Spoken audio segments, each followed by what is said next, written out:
tadi yang ayat ke-12 terkait dengan dua lautan. Jadi pengertian dua lautan yang di ayat 12 ini itu berbeda ya dengan dua lautan yang di surat Ar-Rahman ya Pak Ustadz? Ya, betul. Pengertiannya. Ayat ini sama dengan dua lautan yang di surat Al-Furqan yang lalu. Pengertian ayat ini sama dengan yang di surat Al-Furqan yang kita bahas tadi ya, kita singgung, yang ada pada ayat ke-53.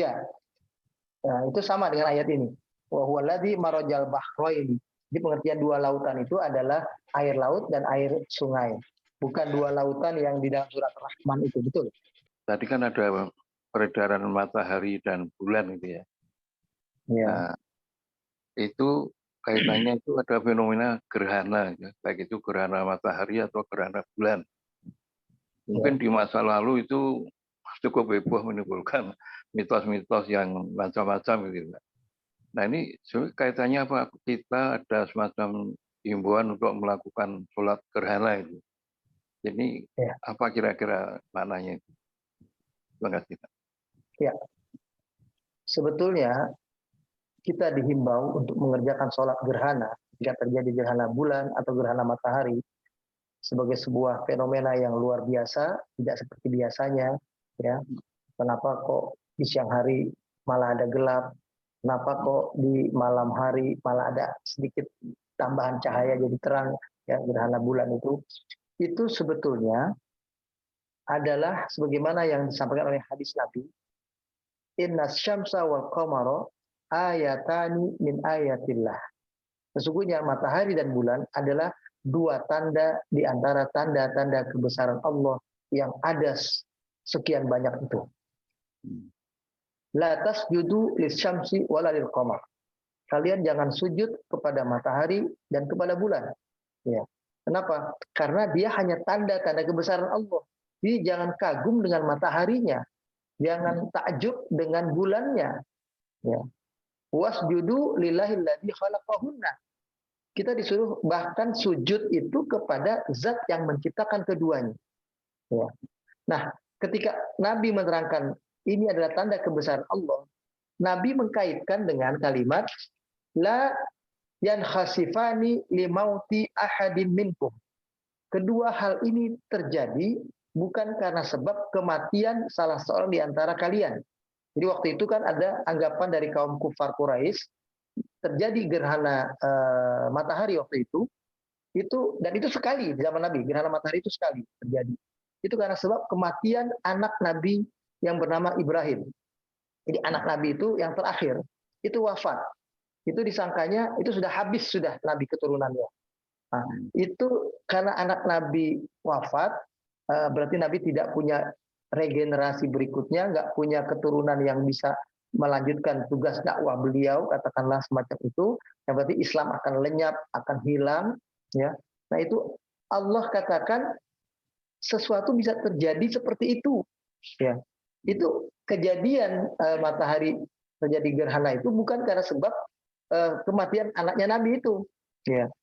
Itu hanya fenomena alam yang Allah jadikan sedemikian rupa supaya kita jadi lebih ingat kepada kebesaran Allah. Nah, kenapa Nabi suruh kita sholat?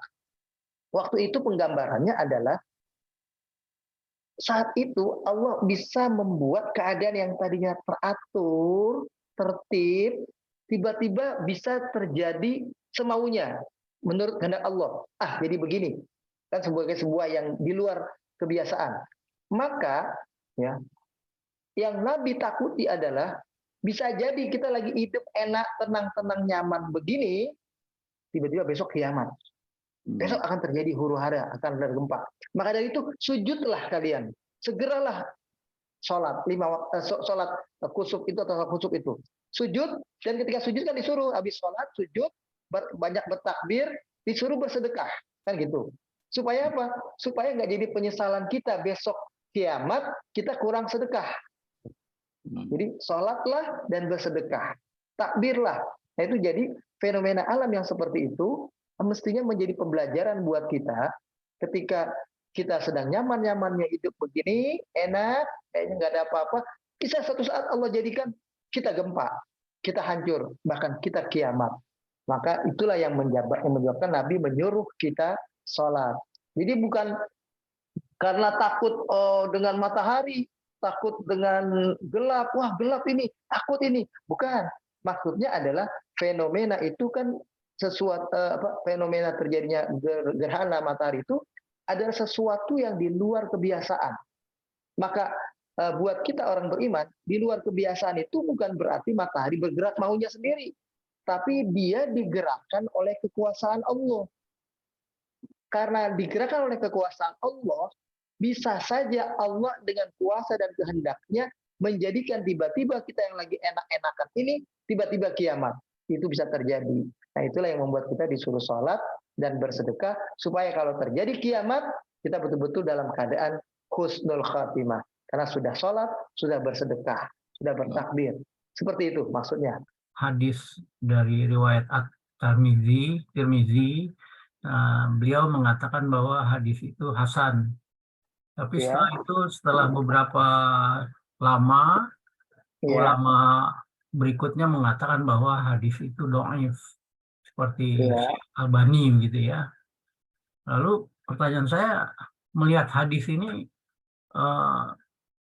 Syekh Albani bilang bahwa sanadnya dhaif.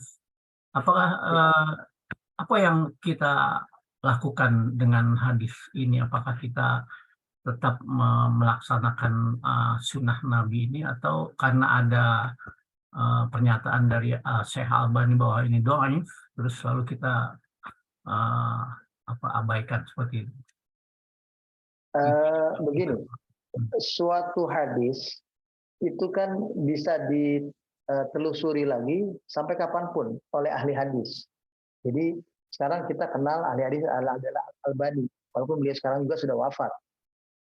Pada generasi berikutnya mungkin kita akan ketemu sosok seperti Albani yang meneliti hadis itu lagi. Tapi tidak ada sosok yang sehebat Bukhari dan Muslim. Tidak ada. Ya, kedua orang ini adalah betul-betul apa yang telah Allah takdirkan bagi kepentingan kita umat manusia dalam mensortir hadis-hadis Rasulullah SAW. Oleh sebab itu, kalaupun muncul nanti ahli hadis berikutnya yang menilai sebuah hadis, lalu dia menilai ini hadis dhaif, hadis ini hasan, maka kita sampai kepada sebuah kesimpulan bahwa memang dalam perkara masalah fikih itu adalah perkara yang luas. Ya, artinya kita tidak bisa menilai sesuatu dalam konteks hadis ini, dalam ilmu fikih khususnya, itu penilaian itu hitam dan putih. Kita tidak bisa menilai itu benar dan salah. Tapi penilaian itu lebih kepada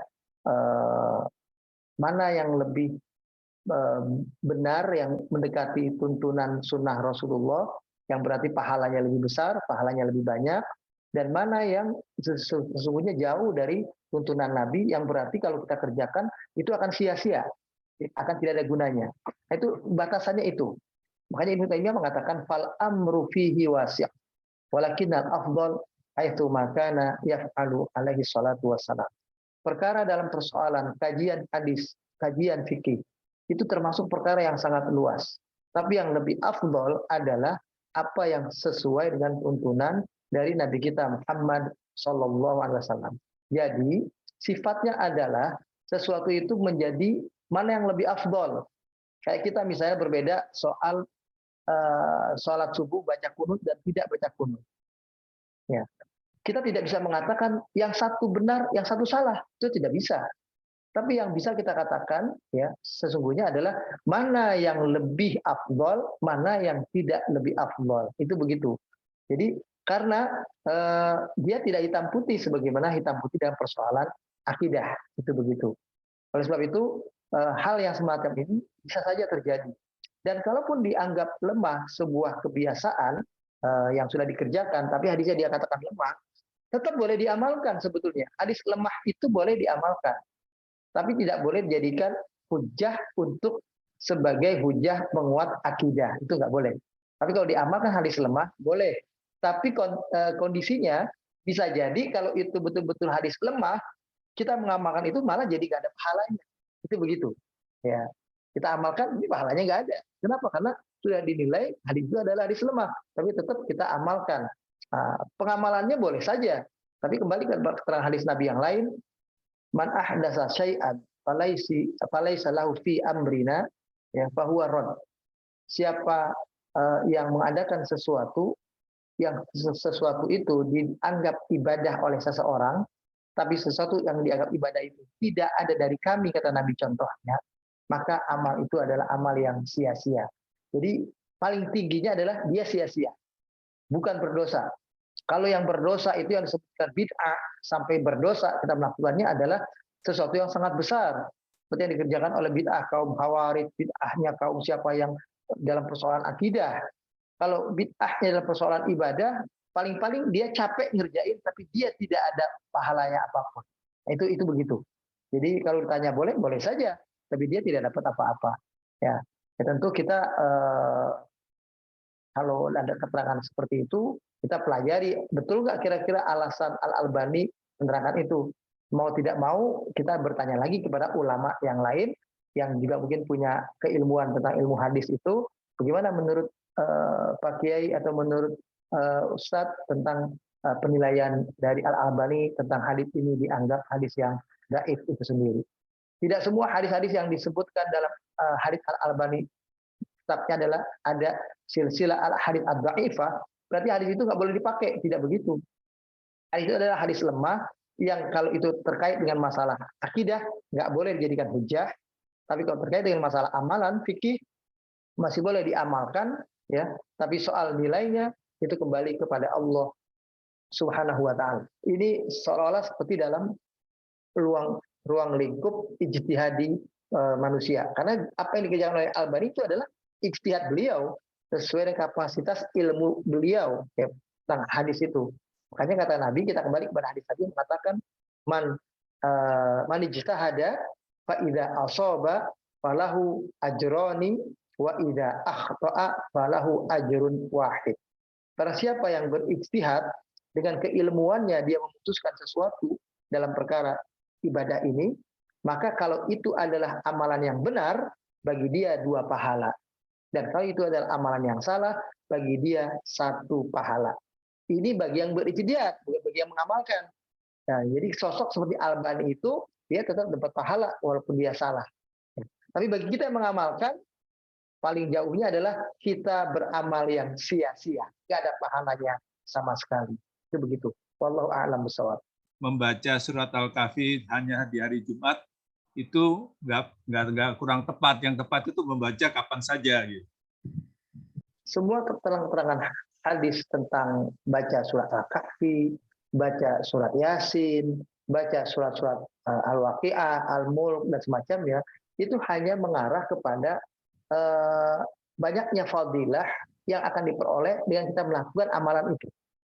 Bukan benar salahnya, banyaknya fadilah, tambahan pahala buat kita. Ya. Pada dasarnya Al-Quran itu kita baca kapanpun, semua betul. Kita tidak boleh memilih-milih bacaan surat. Yang terbaik orang baca Al-Quran itu adalah dia baca dari surat Al-Fatihah, Al-Baqarah berurutan, lalu surat Ali Imran, An-Nisa, Al-Maidah dan seterusnya sampai khatam nanti di surat Al-Ikhlas, Al-Falaq, An-Nas. 114 surat. Itu yang terbaik baca Al-Quran. Bacaan yang diniatkan seperti itu, ya. Lalu kita ada lewat malam Jumat, kita nggak baca Al-Kahfi, terusin itu aja. Itu nggak apa-apa, malah itu yang lebih baik sebetulnya. Dia baca Quran yang seperti itu terus dibaca, nggak pagi, nggak siang, nggak malam, nggak hari Senin, nggak hari Jumat, nggak hari Sabtu. Dia baca, intinya sedang mengurut bacaan itu. Bahkan ketika dia pergi haji, dia tawaf, dia baca Quran itu lagi, dia terusin. Lagi tawaf, dia lagi baca surat misal Al-A'raf ayat 20. Dia terusin baca 20, 21, 22. Singkatnya, kapan waktu dia bisa baca Al-Quran, dia teruskan bacaannya, itu justru amal yang lebih baik daripada amalan-amalan tadi semua itu. Nah, karena niat dia menghatamkan Al-Quran, membaca Al-Quran dari awal sampai akhir. Ya, hadis-hadis seperti tadi, ya betul, nilainya ada. Tetap ada fadilahnya, tapi bukan fadilah kekhususan sebagaimana fadilah yang diterangkan dalam sebuah hadis yang sahih. Baca surah Al-Kahfi itu kenapa dianjurkan pada malam Jumat? Itu maksudnya adalah supaya kita ingat itu peristiwa di surat Al-Kahfi seluruhnya, dari peristiwa tentang kejadian anak-anak muda di Al-Kahfi, dari peristiwa tentang petani ya yang ada di surat Al-Kahfi itu, kemudian peristiwa Nabi Musa dan Nabi Khidir ya, atau peristiwa tentang kekuasaan Zulkarnain ya, kemudian peristiwa tentang apalagi itu yang disebutkan banyak di situ, itu adalah peristiwa yang merupakan kejadian yang berkaitan dengan apa yang dialami oleh kita manusia. Sebetulnya itu supaya kita ada refresh, sebetulnya itu refresh setiap hari Kamis, karena awal hari itu adalah sebetulnya hari Jumat gitu kan. Nah itu awal hari kita sebetulnya. Jadi kita Jumat itu kan adalah hari istimewa kita, hari makanya kan di zaman dahulu tanah air kita sendiri pun itu Jumat itu adalah hari krida, hari libur, hari kita nggak ada kesibukan, supaya betul-betul khutbah Jumat saat itu kita betul fresh, melek gitu. Kan sunahnya dengerin khutbah Jumat itu kita seperti memandang khatib kita pandang supaya kita nggak ngantuk. Tapi karena kita ketika khutbah Jumat matanya ke bawah, nunduk, kayak jadi tidur, kan gitu istilahnya. Pandangannya ke bawah, bukan pandangannya ke atas ke khatib. Dan pandangan bisa ke atas itu kalau kita segar. Tapi kalau kita hari itu tidak dalam kondisi segar, capek-capek, apalagi pernah dibuat satu hari di tanah air kita ini oleh pemerintah, itu hari olahraga. Kalau hari olahraga itu pasti begitu sholat Jumat tidur semua itu. Pernah kan ada dibuat hari olahraga itu di hari Jumat. Nah, itu justru hari Jumat itu kalau bisa hari istirahat kita supaya fokus saatnya sholat Jumat, kita bisa sholat Jumat dengan baik, mendengarkan khutbah dengan sempurna. Nah, makanya sunnah saat khatib berkhutbah kita memandang kepada mata khatib.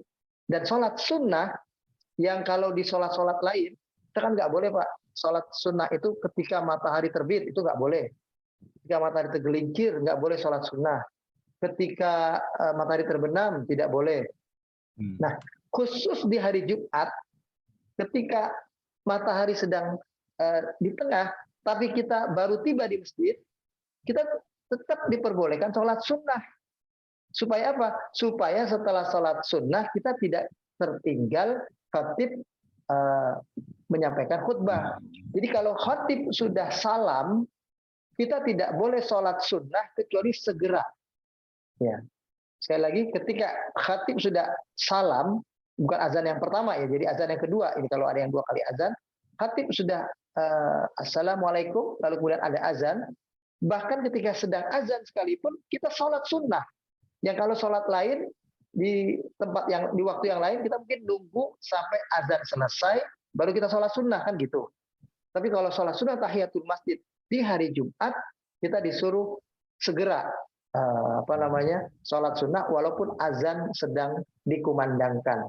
Karena pentingnya mendengarkan isi khutbah sang khatib dalam kondisi yang kita mendengarkan dengan baik tanpa yang tertinggal. Makanya tidur dari sholat Jumat, ketika sholat Jumat itu sangat-sangat mengurangi nilai ibadah sholat Jumat kita. Pahala kita berkurang, itu begitu boleh dibilang. Karena berarti kita tidak mendengarkan khutbah dengan seksama. Ada beberapa teman gitu jamaah gitu di masjid saya gitu. Mereka itu nggak mau masuk masjid sebelum azan maghrib Pak Ustadz. Karena katanya kalau masuk masjid harus sholat tahiyatul masjid, tetapi ini udah waktunya nggak boleh sholat, haram gitu. Jadi gimana itu Pak Ustadz? Ya, nah yang seperti itu keliru. Kita tidak boleh sholat itu kalau tanpa sebab. Kalau dengan sebab kita boleh sholat.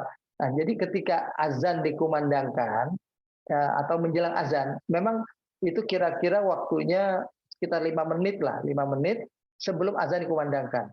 Karena kan waktu pengertian matahari terbenam masuk maghrib itu adalah ketika matahari terbenam, ya, tapi cahaya yang kemerahan itu masih ada. Itu kan waktu maghrib. Nah itulah kita waktu sholat diperbolehkan. Bahkan menguburkan jenazah pun itu tidak boleh di 3 waktu itu. Waktu matahari terbit, waktu matahari zawal, artinya di tengah, ya waktu zuhur, menjelang zuhur, dan waktu matahari terbenam. Ya, nah, itu kalau tadi sampai seperti tidak mau ke masjid karena itu keliru. Jadi masuk saja normal. Kalau kita sudah masuk ke masjid dan kemudian azan dikumandangkan, kita pun mau sholat juga boleh. Nah, kita mau nunggu azan dikumandangkan sampai selesai baru kita sholat, ya tidak apa-apa.